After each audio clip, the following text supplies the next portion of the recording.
Hello and welcome to the Oral Apothecary Podcast, authentic chat about medicines, pharmacy and healthcare in the UK. Pharmacist Jamie, Gimmo and SDC take on topical and controversial stories but keep it edgy yet light-hearted. Podcasts share their desert island drugs and joyful patient stories.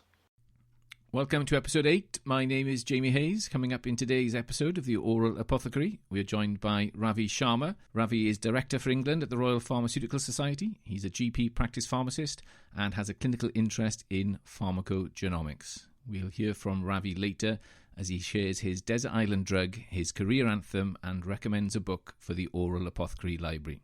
Here's a question for our listeners. I wonder how many of our listeners, and there are lots of you now, are walking around having been missold a penicillin allergy.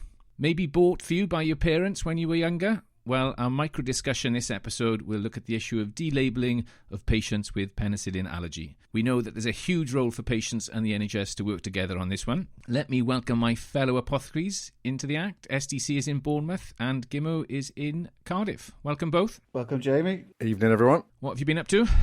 Like most people, work is taking over most things at the moment, so we won't go there. The exciting news for me is I've got a haircut booked tomorrow.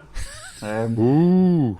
For those listening 20 years in the future, wondering what we're going on about, there was a time in Britain when it was illegal to get a haircut. And so in Wales, we're allowed to have our haircut now, so that's quite exciting.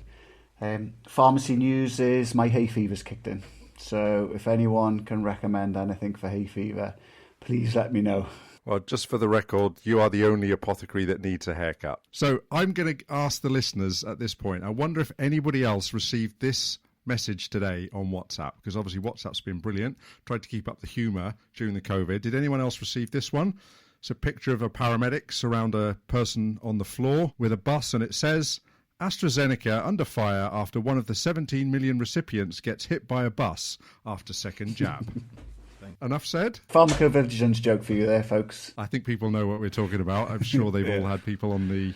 probably their own parents or uncle or auntie wondering whether they should go for their next AstraZeneca jab. Actually, serious for a second, we mentioned the NSAID paper and part run the other week, and one of the authors was Anthony Cox, and he's been all over the news on this, doing a fantastic job. So if you want to check out the right story on the AstraZeneca jab, then look up Anthony Cox on Twitter. We might put some on the show notes in that. It's important to read it because it gives a very good view of why it's all nonsense. Absolutely. He's the man, isn't he, in relation to adverse drugs, has been for a long time. Excellent. The other thing, I was inspired by Jamie testing the oral apothecaries last week. So I've got a little test for you. So listen very carefully. I shall say this only once. So an 86-year-old lady, she lives in a care home. I get a call asking, very worried, they've done her heart rate. It's 45 beats per minute. What drug do you think she's on? Digoxin. Possibly, but not. She's in a care home. What do lots of people in care homes, unfortunately, suffer with? Dementia. Absolutely, yeah. The listeners will have got there now. So dementia, anticholinesterase inhibitors, barn door, bradycardia. Guess how long she'd had this bradycardia for? She'd only just moved to the care home. 1 year. So yeah, real world. We'll come up with a few more questions, perhaps for listeners in later episodes. This is CPD in action. Pub CPD in action. Love it. Okay. And for the record, she wasn't on Timolol eye drops before somebody writes in on Twitter. I've got a couple of things for you.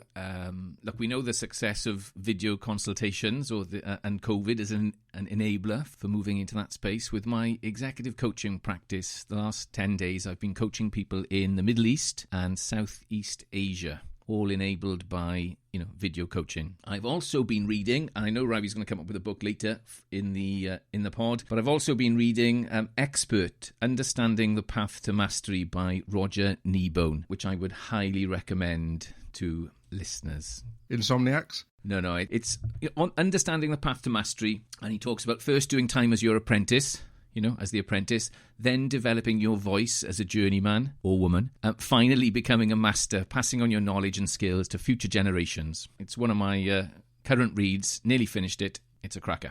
Does he mention the 10,000 hours? No, he's not really in that space. He's a former surgeon. He's done 20 years as a general practitioner, and now he's an educationalist. So he's had quite a varied career, and so he's seen it through very different angles. So, yeah. He'd be a great guest on the Oral Apothecary. He would.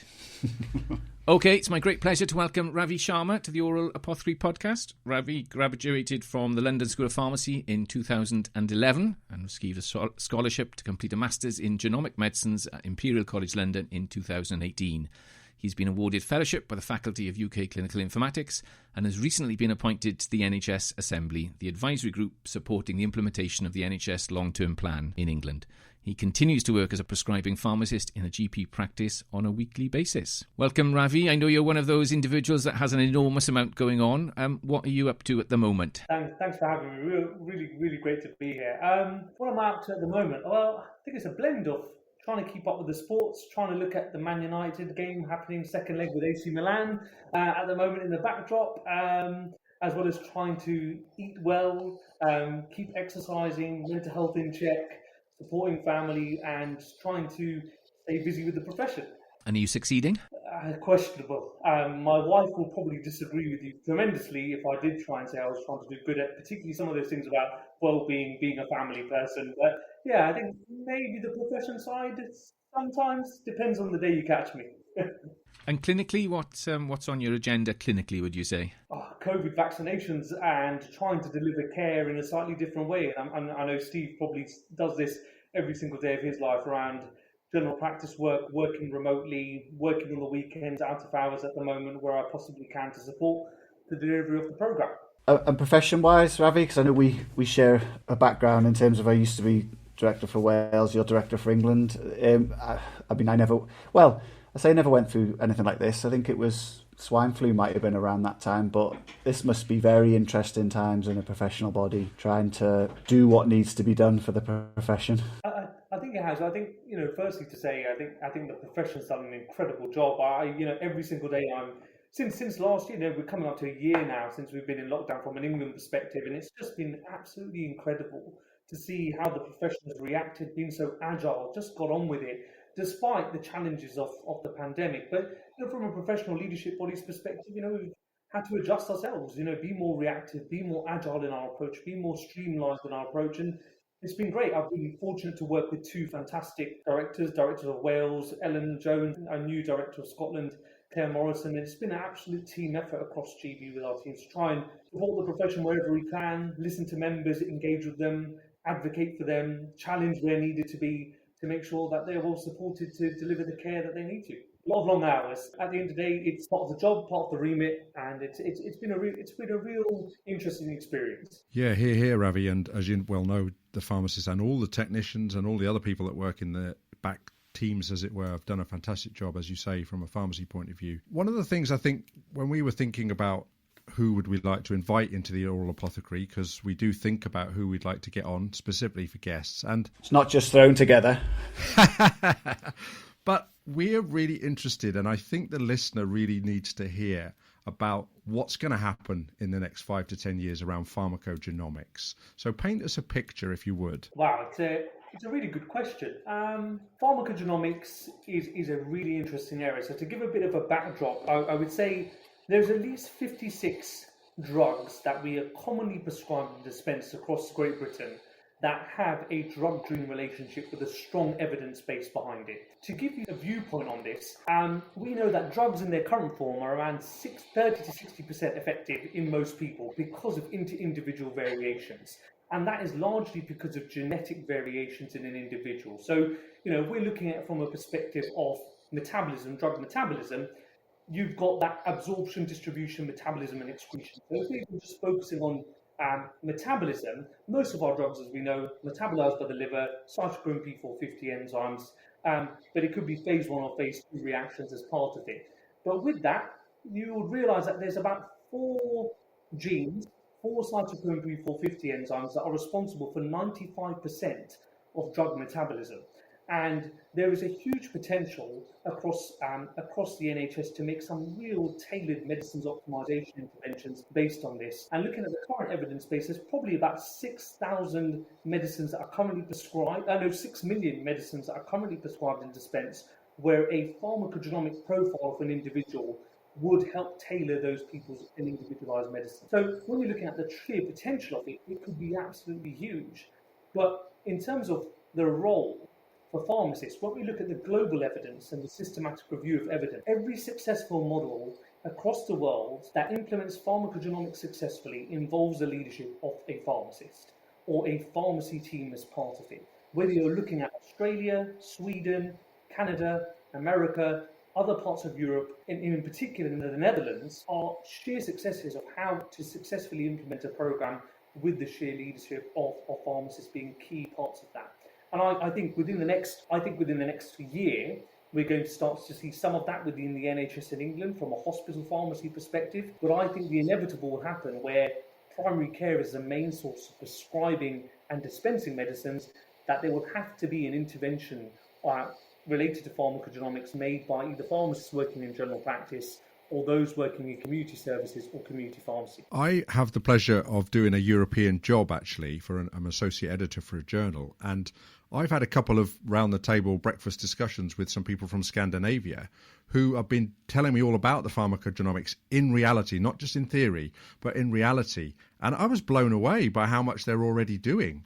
You know, in relation, so people might think about Herceptin, people might probably know about warfarin, they might know about carbamazepine in like Chinese and certain types of, is it Hong Kong gene? But even clopidogrel, there's a big issue, isn't there, about people who we know will actually probably have a very poor response to clopidogrel. I was amazed how much they're doing in Scandinavia. Scandinavia is a really good example, but where clopidogrel evidence is really good is the University of Florida.